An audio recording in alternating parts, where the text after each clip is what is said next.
AORUS has recently announced their brand new refreshed gaming laptops lineup with the latest RTX 30 series GPU. Today what we have here in our studio is the AORUS 15G XC, which comes equipped with the Intel Core i7-10870H and RTX 3070 laptop. Spoiler alert, I think AORUS has done a pretty good job this time.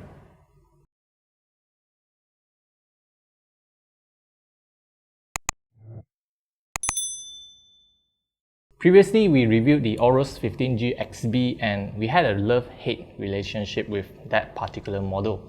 Frankly speaking, my biggest gripe against that model is the higher price tag, which was contributed by the use of premium materials as well as the mechanical keyboard. Well, to be fair to AORUS, some users do willing to pay the premium for higher-end materials and features. However, I would say majority of the gamers out there, they just want the best bang of the buck.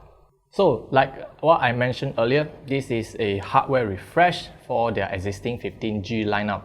That goes without saying, the chassis design has largely remained the same with the exception of the material. Now, instead of full metal build, the 15G XC is now made out of plastic. Okay, not the kind of flimsy plastic, but you know, the standard plastic used by many laptops with internal structures to support it. So you don't really have to worry about the compromised durability. Another advantage of using plastic is the reduced weight. This model is coming at 2 kg, a whopping 300 grams lighter than its predecessor. I must give AORUS credits for leaving plenty of breathing room at the bottom panel, allowing the intake fans to cool down the components effectively. Opening the lid, you will see a 15.6-inch Full HD 240Hz sharp IGZO LCD panel. That's a mouthful. And it has 72% NTSC color gamut coverage, which translates to about 99% sRGB. Well, in short, it is a great panel for both video entertainment and as well as fast-paced gaming, thanks to the 240Hz refresh rate. One thing to take note is that, well, you don't get adaptive sync, which can be a bit annoying when gaming at lower frame rates. On that side note, the webcam is still around for your conference calls, just that the position is a bit weird. It's pointing directly at your chest. Well, that is the compromise you have to make, given that AORUS wanted a sleek bezels on the screen. The built-in speakers are fine. They are fine. At 2 watt per channel, don't expect it to sound great, and you are better off with a pair of good headphones for a better gaming experience. Then the keyboard. Interestingly, we are not getting the mechanical keyboard this time, and I think it is perfectly alright. First of all, a mechanical keyboard with a clicky mechanism is out of the equation of being a good gaming keyboard. Secondly, this standard chiclet keyboard provides a better user experience. Doesn't matter if you use it for typing or gaming. My only complaint is the arrow cluster is a bit jumbled up together with the numpad and the modifier keys. Hey, at least leave some space for them, right?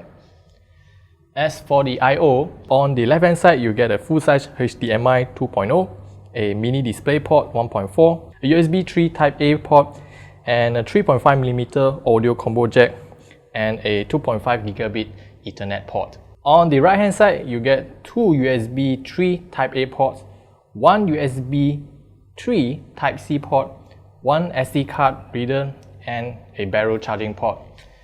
Now here is a part they slightly downgraded the I/O. For the USB Type C port, previously they are supporting Thunderbolt 3.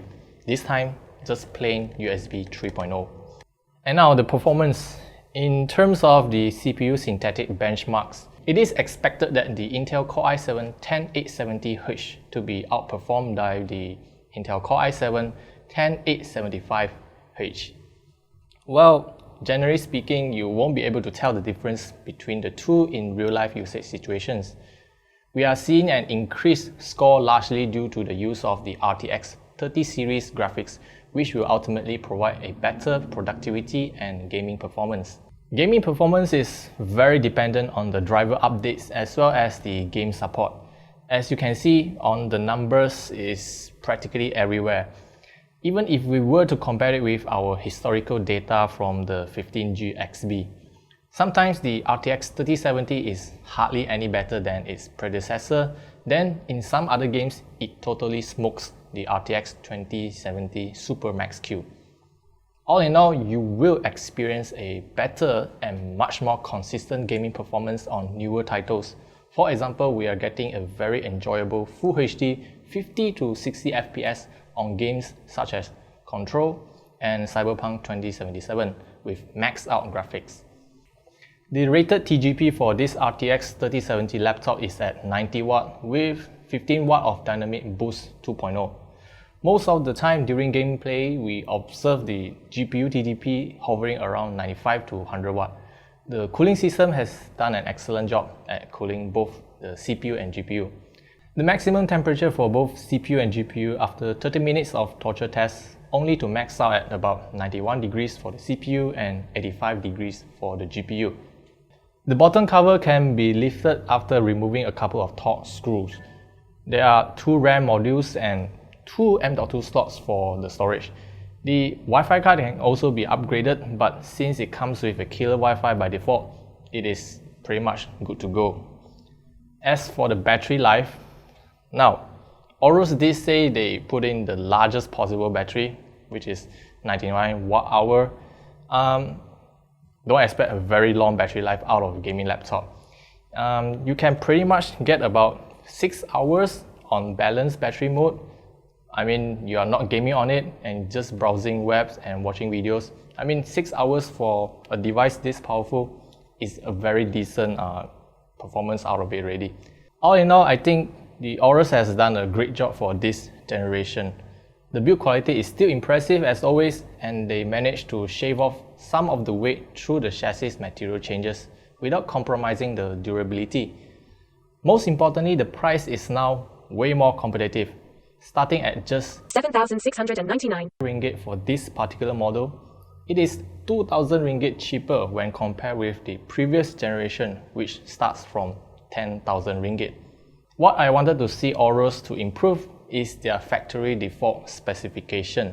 I know you can always upgrade it after purchasing, but hear me out. For example, our unit comes with a massive 32 gigs of RAM, but only to pair it with a 512 GB of storage. Now, games nowadays are taking up storage space like no tomorrow, and I think 1TB SSD is a good starting point for a high-end gaming laptop like this. Apart from this, this is a solid gaming laptop with RTX 30 series graphics card on it. So that's all I want to share about my experience of using the AORUS 15G XC. Do let us know what you guys think about this laptop, and I'll see you guys in the next video.